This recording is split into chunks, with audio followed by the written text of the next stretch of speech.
Allen Shoup, the Lifetime recipient winner here at Sunset Magazine.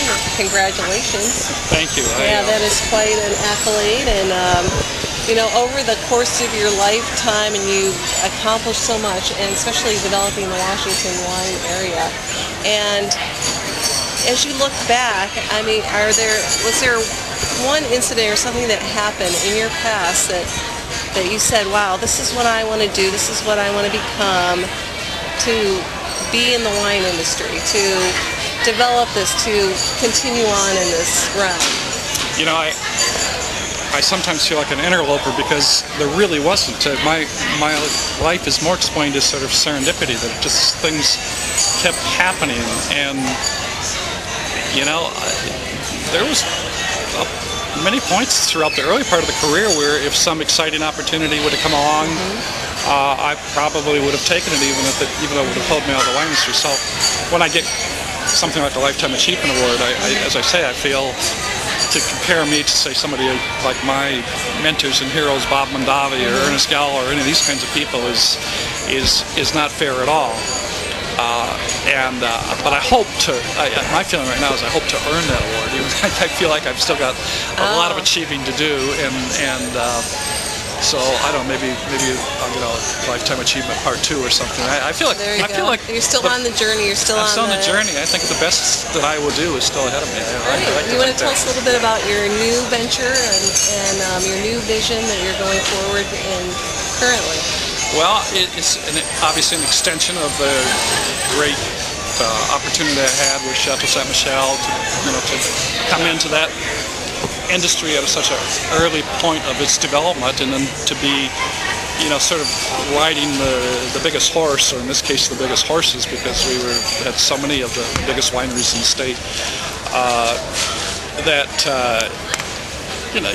it allowed me to be there while we saw our industry just take off and grow much faster than any of us ever believed would happen. And what we learned, I think, as this was happening, which we didn't know, I don't think anybody knew in the beginning, say like 1980, is that we have this unique viticultural region, truly unique to the world. And as I began to really understand that, it became more and more my desire to see if I couldn't take it to the next plateau. This industry has been so generous to me, and I'm not pretending that what I'm doing is an act of generosity, but it's my opportunity to see if we can go to another plateau by bringing some of the world's greatest winemakers to Washington and letting them use their specialty for the grape that they're known for the most, and see what they can do with it. So it's a fun project. Well, that's very ambitious, and that is a great way to see what's going to happen there in Washington. But you've had a lot of mentors, you've had people that have inspired you. Is there one particular person that inspired you or is inspiring you right now to keep going with these visions and these dreams for making outstanding wines, and to bring those to the consumer, and to embrace the whole wine culture and how that encompasses life and lifestyle? There were a number, and it seems not fair to leave a few names out, but clearly, in my mind, the man who called me his soulmate and who had the most faith in me and belief in me was Bob Mondavi. He was, I named the company literally after him. My intention was to bring those men who, unfortunately it's only men, we've not a lot of women winemakers in the past, but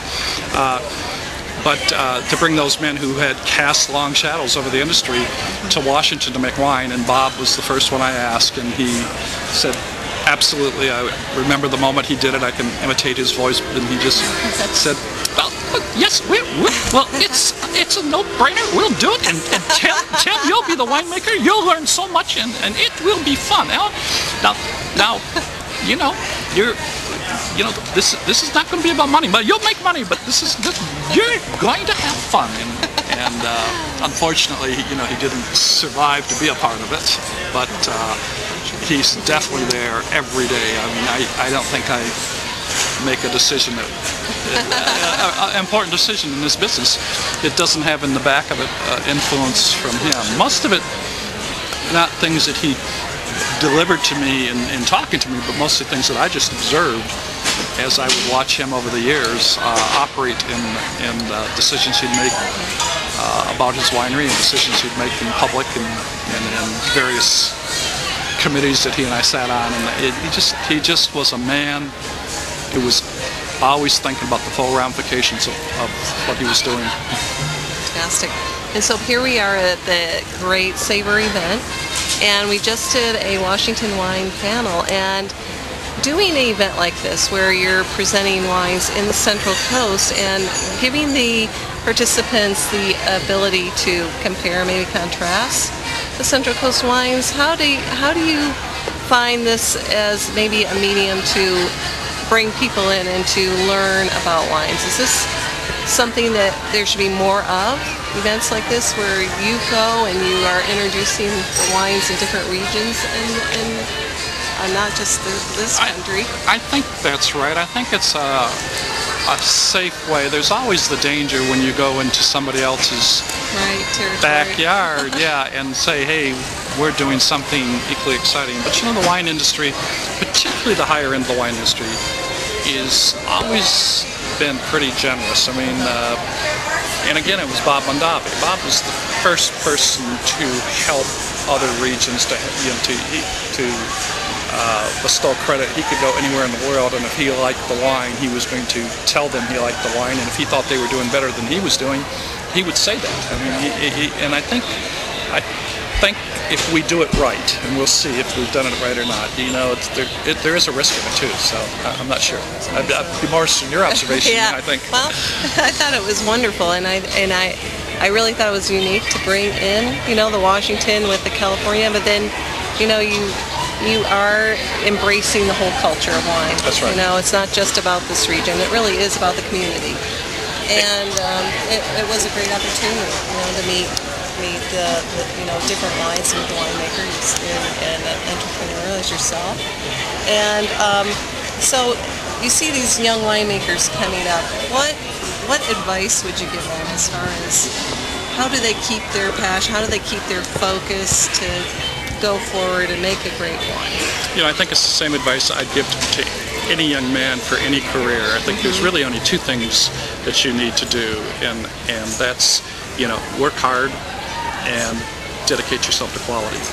If you make a commitment to quality, have a passion for quality, and enjoy hard work, or learn to enjoy hard work, this can be pleasurable if you're doing well, then it's going to happen. I mean, there's not a lot of nuclear physics involved in this. It's just simply passion and hard work. And you know, you can really feel the passion in different wines, and passion of the winemaker, passion, the terroir, the beauty of the bounty of the land through wine, and you know, it all comes around. It's like the circle of life, you could say. A lot of parallels between what we're doing and great chefs, I think. Sure. And in the same way, I was thinking about that as we were talking about us coming here and kind of interloping into another wine region.